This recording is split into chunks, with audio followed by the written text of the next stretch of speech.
Okay,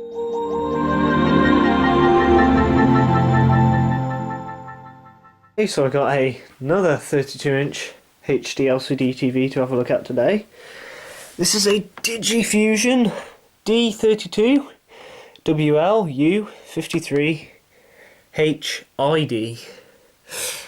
The issue is no power. Almost every TV I buy will have no power issues. I don't buy TVs with screen issues. But I'm not sure of the OEM. I don't think it says on here. By the looks of the label, I would have said a home retail group or something. It's not a UMC, I don't think, either. But here's what we have. One HDMI, but I think it has built-in Freeview. Actually, this looks like a Beko chassis. Looking at the logo, this could be a Beko built TV then, because I've seen Bekos like this before, with logos like this. So we'll have a look when we open it up. It's quite dusty as well. And just as I expected, it's a Beko chassis. I worked on one a few days ago actually, and Beko like to use Jamicon and G-Luxon capacitors. And if you have a look on the power, main board and inverter board, we have some blown capacitor issues. In fact, each board has at least one bad cap. So here's a look at the power board. The first thing that really caught my eye was this G-Luxon here. It's blew off the board. Let's have a look.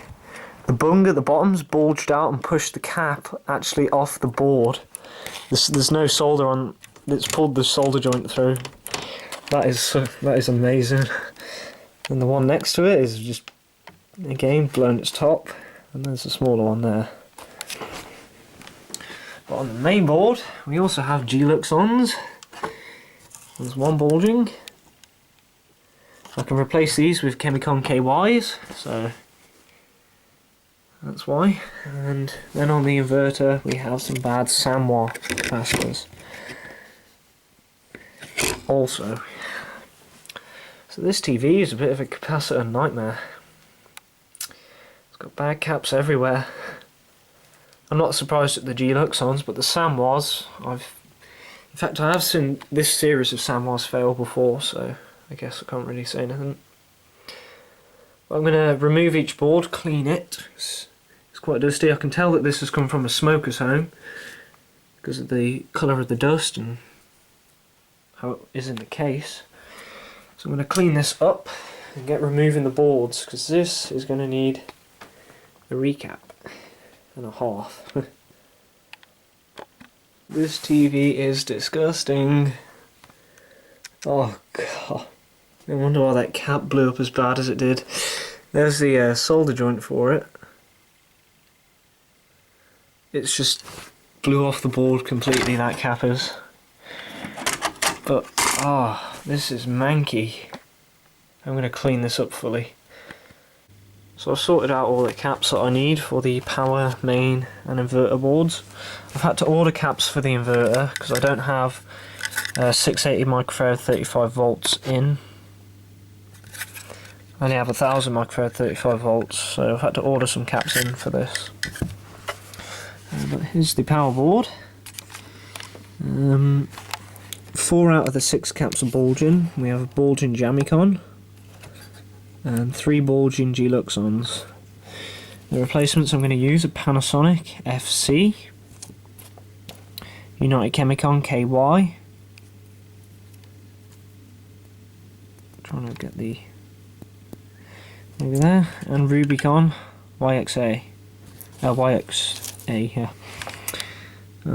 I wish I would have replaced the Jamicons on the other Beko that I repaired the other day, and this is a Beko chassis, as you can see, but I didn't. So one thing I noticed they like doing on these Beko power boards is they don't seem to add thermal grease to anything. So these have probably been getting really hot because they haven't been able to transfer heat onto these heat sinks. I would replace these smaller ones, but I don't have 47 microfarad 63 volts in stock. What I'm going to do is replace these, the real bad ones, and then I'm going to run the power board and check what voltage is going through these, and if it's less than 50 volts I'm going to put some Panasonics in there. But yeah, it's really bad that there's no thermal grease on these, and they've just used bad caps. For the main board, there's only one bulging, but I want to get them all changed. Of course I've used high quality replacements. I always use high quality replacement caps. So I've got Chemicon KYs, and again Panasonic FCs. Awesome caps, they'll last a long time. And this TV probably will as well, because it's not that bad of a TV. I mean, the power board is decently built. And the inverter, I've just got to wait for the caps to come in. But next time you see this, I'll be recapping this thing. It's just a look at my computer desk as well. It's been 1 day since I've had no soldering iron, and look at all the work I've got to get on with. I've got this Vestel power and main board, and the input board. Got the Beko one, I've got another Vestel, and all these Vestels that I need to complete. And I've got more TVs coming in as well that probably need cap work doing on them, so my new soldering iron's supposed to be here tomorrow. If not, I'm going to have to go to the store and pick one up, because this is getting out of hand. Yeah. So I've replaced all the secondary side capacitors. They're all Japanese capacitors now. And here's what I mean by Beko doesn't like to use any thermal paste. Here are the main MOSFETs. There's no thermal paste whatsoever on them. So the heat transfer is going to be very poor. I'm going to use Arctic Silver 5. And I'm going to put thermal paste on every chip, on every heatsink, so they can actually cool rather than just boil themselves to death. So I'm going to do that, and I'll get back to you when this board's done. So I finished up recapping the power supply. I've got all the thermal grease. I've added thermal grease to all the devices as well. Here are the replacement caps: Panasonic, Chemicon, and Rubicon. These are all high quality Japanese capacitors. I also restuck the filter cap down because the glue on it had failed. That's the glue.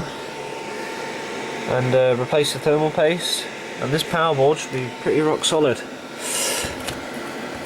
Also on the inverter, I've just desoldered the old caps. And I'm just desoldering the old caps on the main board. Just look at the solder joints. With this Duratul ZD915, the solder joints are basically wide open clear. And the new caps will just slide in with this, and I can just solder them in.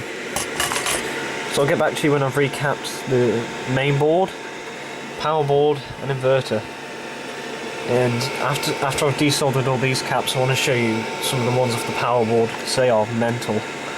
So I'll get finishing this. So we've got the power supply and inverter recapped. I've already shown the power supply, but just show it again. Got my signature on. Also cleaned up all the solder joints with IPA. As you can see, basically looks factory, apart from that one section there. There's a bit too much flux on it, but got all thermal paste on this, so hopefully it should cool a lot better.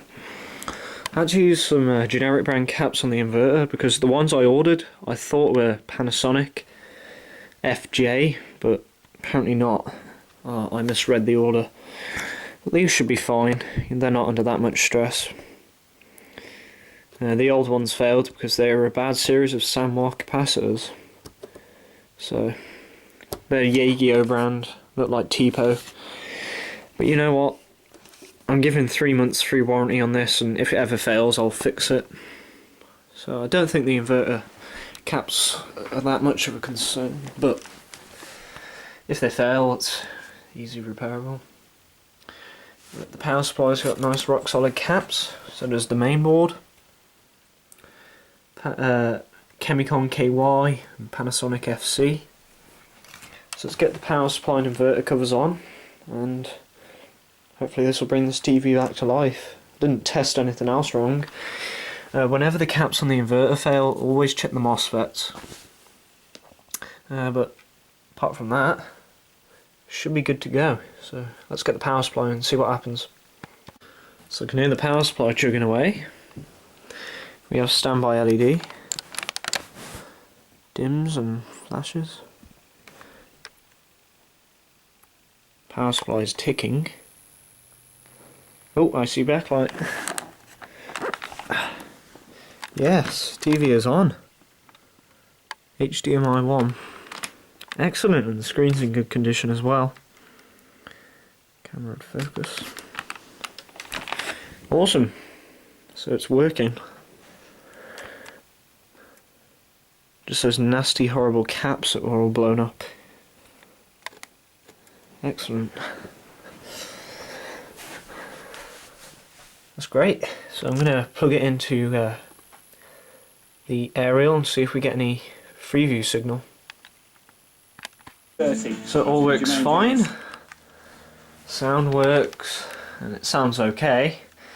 The picture's alright as well. Look around the back. So looking good back here. We'll just check this heatsink, and that is actually warm, which shows that the heat is being transferred from the rectifiers to the heatsink, then to this top piece. It probably wasn't doing that before because there was no thermal paste, but yep, power supply all looks good. Main board, I don't know what that is. It's not even a heatsink. And yeah, that's it. So I'm going to seal the TV up and clean it up. That's been a quick repair on this Digifusion 32-inch LCD TV. Thanks for watching.